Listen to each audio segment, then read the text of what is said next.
সুরা সম্পূর্ণ কলসং রুধিরা প্লুত মেব চ দধনা কর পদ্মভ্যাং কুষ্মান্ডা শুভদাস্তু মে। নমস্কার বন্ধুরা, চলে এলাম আরেকটি নতুন ভিডিওর সাথে। আজ দেবী পক্ষের চতুর্থী তিথি। এই চতুর্থী তিথিতে দেবী কুষ্মান্ডা রূপে পূজিত হয়ে থাকেন। কুষ্মান্ডা নামটি তিনটি সংস্কৃত শব্দ থেকে এসেছে।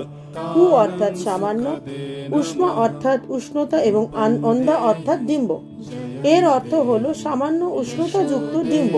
দেবী কুষ্মান্ডা হলেন আদ্যা শক্তি, যিনি নিজের হাসির মাধ্যমে মহাজাগতিক জীবনে নতুন করে প্রাণের সঞ্চার করেন।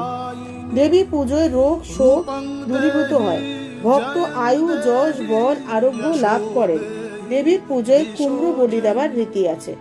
দেবী কুষ্মান্ডা অষ্টভুজা এবং ত্রিনেত্রা বিশিষ্ট।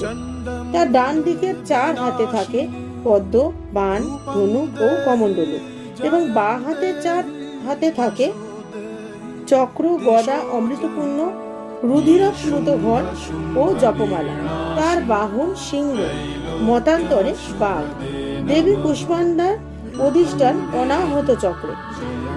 স্বামী অচ্যুতানন্দের ভাষায়, যেমন মহাদেব সমুদ্র মন্থনের সময় সমস্ত হলাহল পান করে নীলকণ্ঠ হয়েছিলেন, তেমনি জগৎ জননী দুর্গা আদ্যাশক্তি জগতের সর্বপ্রকার জ্বালা যন্ত্রণার হাত থেকে সন্তানদের সর্বদা রক্ষা করতে করুণায় দ্রবীভূত হয়ে স্বেচ্ছায় সব তাপ নিজের শরীরে গ্রহণ করেন।